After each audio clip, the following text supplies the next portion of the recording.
Welcome to our deep dive into a collection of texts that just might rewrite your understanding of early Christianity. The Nag Hammadi Codices. The Nag Hammadi Codices. Whether you're brushing up on history or maybe diving into religious studies, or hey, even if you just love a good mystery, we're here to break down these ancient writings. Yeah, these texts, they offer us like a window into a world where Christianity could have taken a very different path. We get to hear from voices that were often silenced or forgotten, offering perspectives that challenge those traditional narratives. So no pressure, but we're basically time traveling back to the 4th century AD, right? Well, sort of. I mean, imagine a collection of 13 leather-bound books filled with gospels, prayers, and philosophical musings, hidden away in a jar in Egypt for almost 1,600 years. Okay, I'm picturing Indiana Jones minus the whip and fedora. So these are Christian texts, but with a twist. Right? Yes, many of them reflect Gnostic beliefs, a movement that emphasized personal spiritual knowledge, or gnosis, as the key to salvation. And some Gnostic ideas, they clashed with what eventually became the dominant Christian doctrines. So think alternative takes on familiar themes. Almost like listening to a remix of a song you thought you knew by heart. Exactly. And we're going to zoom in on 5 specific texts that highlight the unique and sometimes controversial ideas within these codices, right? That's right. We'll be unpacking the prayer of the Apostle Paul, the Apocryphon of James, the Gospel of Truth, the Treatise on the Resurrection, and the Tripartite Tractate. All right, starting with the prayer of the Apostle Paul, this one seems to have a bit of an identity crisis. It really does. We find it on a flyleaf of the Jung Codex, just one of the 13. It's written in incredibly pure classical Greek, setting it apart from the others. Plus, it could be a work of the Valentinian school, a branch of Gnosticism, adding another layer of intrigue. So right away we're asking who wrote this, and why is it even tucked into this collection? Is this like a bonus track someone snuck onto the album? It's a puzzle. Scholars are still debating if it was added later or always meant to be there. And then there's the text itself. The verb forms, the grammar, all very distinct. It's like it's whispering a secret message between the lines. Okay, moving on to the Apocryphon of James. This one seems to shake up the usual pecking order of the apostles. Yeah, this text puts James, likely James the Just, Jesus' brother, front and center as a leading figure in early Christianity. This differs from the traditional Gospels, where he doesn't have quite as prominent a role. He gets a promotion in this version. It even seems to place him above Peter, right? That's pretty bold. It certainly challenges the established hierarchy we see later in Christianity. It's a reminder that in the early days, there were diverse ideas about leadership and the movement's direction. And then there's this whole back and forth about martyrdom in the text. How does that play out? On the one hand, it seems to encourage seeking death, using phrases like, "Scorn death, therefore, and take thought for life." Almost like embracing death is a shortcut to a higher spiritual state. Wow, that's intense. But then it throws a curveball by saying prophecy ended with John the Baptist's martyrdom, which seems to contradict that whole seeking death idea. Exactly. It suggests that seeking martyrdom for the sake of prophecy is no longer necessary or even valid. It's like the rules of the game have changed. So if martyrdom isn't the answer, what is... It feels like we're getting big signals here. It's a puzzle, for sure. And then there's the question of how this text relates to the New Testament. Does it agree, disagree, or just offer a different perspective running parallel to it? It's a real head-scratcher. Yeah.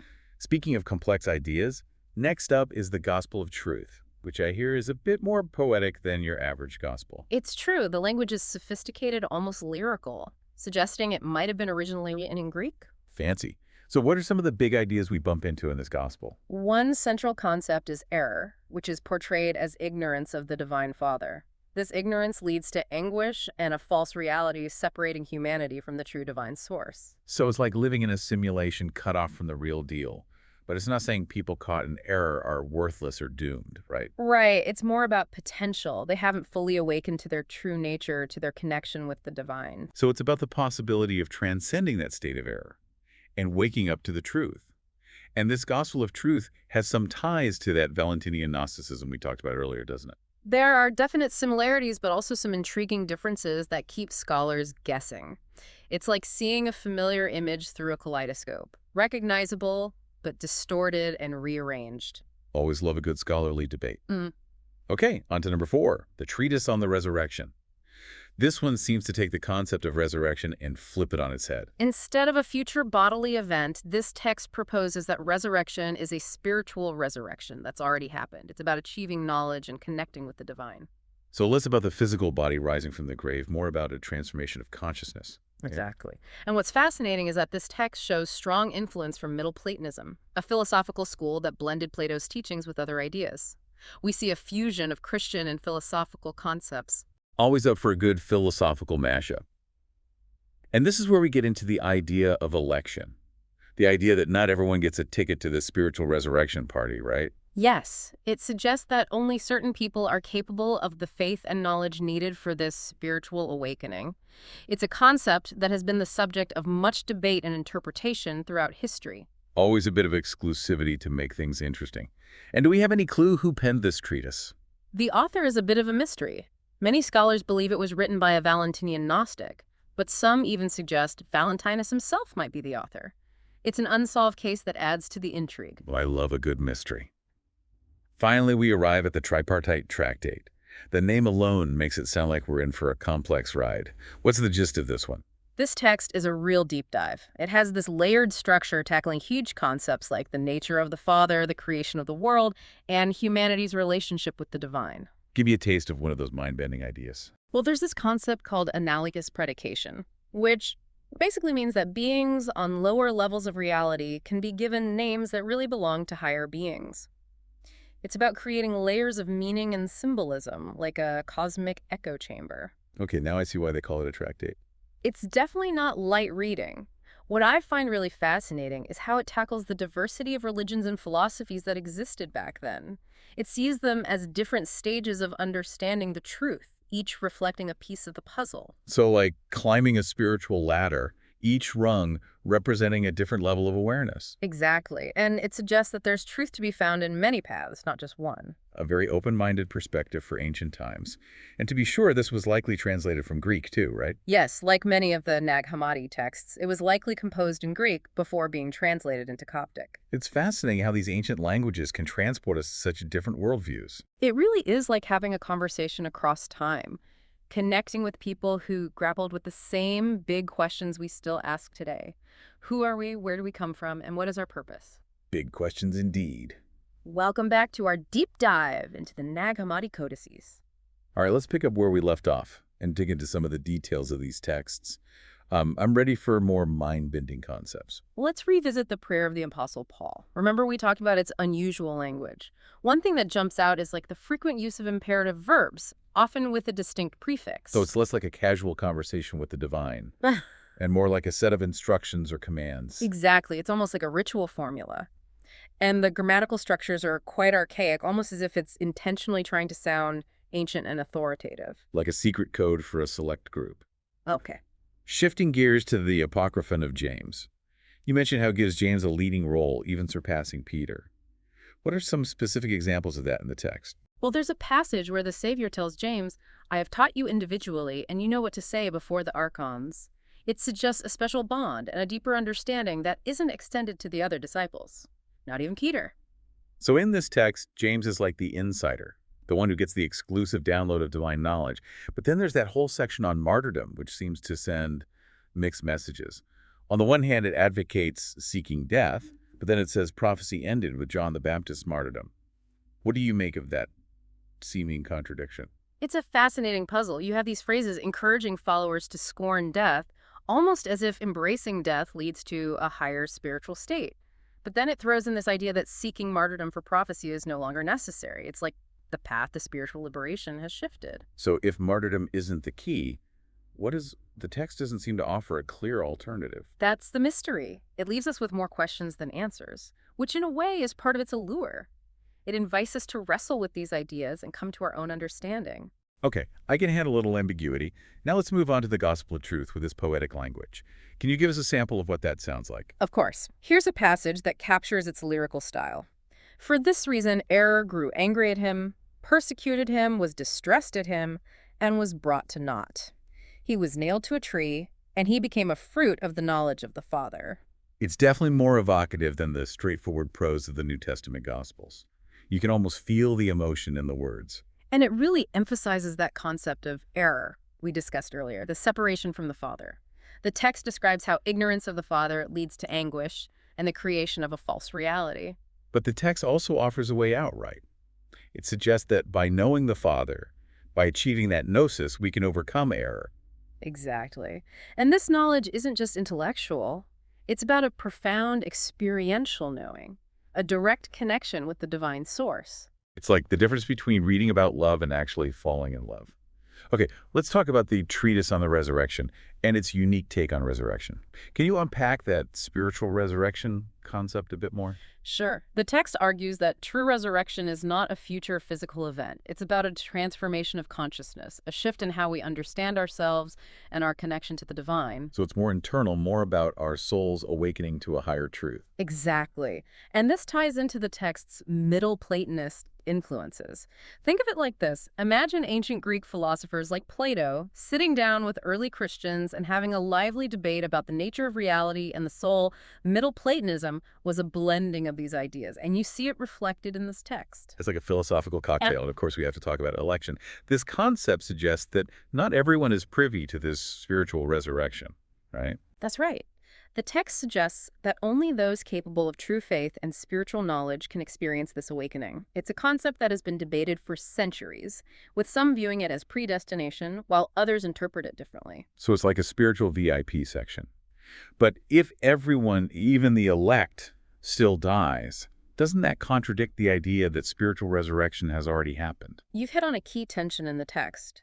It emphasizes the spiritual resurrection that has already occurred, but also acknowledges physical death. It's almost as if there are two levels of existence, the eternal realm of the spirit and the temporary realm of the physical world. So it acknowledges our physical experience, but points to something beyond that, a spiritual reality accessible through awakening. Precisely. Now let's tackle that last text, the tripartite tractate, and its mind-bending concept of analogous predication. Can you give us a down-to-earth example of how that works? Sure. Imagine we refer to a wise teacher as father, even though he isn't our biological parent. We're using that term to convey a deeper meaning, to signify respect and a connection that transcends the physical. So it's like a spiritual metaphor, using familiar terms to point to a higher truth. Exactly. And this ties into the text's overall theme of unity and interconnectedness. It describes this beautiful concept of emanation, where the divine overflows into creation, giving rise to all these different beings and realms. It's like a cosmic family tree with everything connected back to the source. And it uses this idea of analogous predication to explain how beings on different levels of reality reflect aspects of the divine. It's a pretty awe-inspiring vision of the universe. This text also attempts to explain the diversity of religions and philosophies that existed back then. How does it approach that? It suggests that different religions and philosophies represent different stages of understanding the truth. Some are more focused on the material world, while others are more attuned to the spiritual. But ultimately, they're all contributing to a greater tapestry of wisdom. So it's like a symphony with each instrument playing its unique part to create a harmonious whole. Exactly. It reminds us that there are many paths to truth, and we can learn from different traditions without rejecting our own. A message of inclusivity and interconnectedness. I like it. And remember, the tripartite tractate, like many of these texts, was likely translated from Greek. This highlights the cross-cultural exchange happening back then, with ideas flowing between intellectual and spiritual traditions. It's a reminder that great ideas can transcend borders and time periods. Okay, we've taken a close look at these 5 key texts from the Nag Hammadi Codices. What are some of the big takeaways you think listeners should walk away with? Well, for me, one of the biggest is that early Christianity was incredibly diverse. There wasn't just one monolithic Christianity, but a kaleidoscope of beliefs and practices with different groups interpreting Jesus' teachings in various ways. So it's less about picking a side and more about recognizing that there were many different Christianities back then, each with its own interpretation of the truth. Exactly. And some of these alternative perspectives, especially the Gnostic ones, emphasize personal experience and mystical knowledge as the path to salvation. It's like a hidden current of spirituality running alongside the mainstream Christian thought. And sometimes this hidden current was seen as a threat by those who sought to establish a unified doctrine. The Nag Hammadi Codices remind us that history is often told from a particular perspective, and many voices have been silenced or forgotten over time. So it's a call to question the dominant narratives and seek out those hidden stories that can enrich our understanding of the past. Absolutely. And beyond their historical significance, these texts resonate with our own search for meaning and purpose. They wrestle with universal themes like good and evil creation and redemption that are still relevant today. It's like these ancient voices are reaching across time and space, inviting us to join their exploration of the big questions that have always captivated humanity. And they challenge us to reflect on our own beliefs. What do we believe and why? How do our beliefs shape our understanding of ourselves and the world around us? Big questions indeed. Welcome back to our exploration of the Nag Hammadi Codices. It's been quite a journey through these ancient texts. Yeah, we've encountered prayers with hidden meanings, apostles challenging the status quo, and gospels that almost read like poetry. We even explored a cosmic family tree. It's been a wild ride through the diverse landscape of early Christian and Gnostic thought. Now it's time to bring it all together. What are the big takeaways? How do these texts change our understanding of history, spirituality, and ourselves? Well, one of the most striking things for me is how the Nag Hammadi Codices shatter this idea of a single uniform Christianity emerging in the early centuries. Instead, we see a tapestry of beliefs and practices, a marketplace of ideas where different groups wrestled with Jesus' teachings and the human experience in light of the divine. So it's less about taking sides and more about recognizing that there were multiple Christianities back then, each offering its own interpretation. Exactly. And some, like the Gnostic text, provided a more mystical and esoteric understanding, focusing on direct experience and personal knowledge, or gnosis, as the path to salvation. It's like a secret stream of spiritual wisdom flowing alongside the more mainstream Christian thought. And this secret stream was often perceived as a threat by those seeking to establish a unified Orthodox Christian doctrine.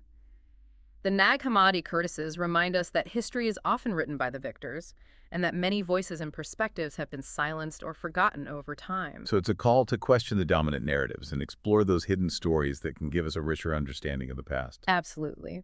And beyond their historical significance, these texts speak to our enduring human search for meaning and connection. They wrestle with themes of good and evil light and darkness creation and redemption, themes as relevant today as they were centuries ago. It's like these ancient voices are reaching across time, inviting us to join their exploration of these timeless questions. And they challenge us to reflect on our own spiritual journeys. Yeah. What do we believe? Why do we believe it? And how do our beliefs shape how we see ourselves and the world around us? Big questions indeed. So after immersing ourselves in these texts, what's one final thought you'd like to leave our listeners with?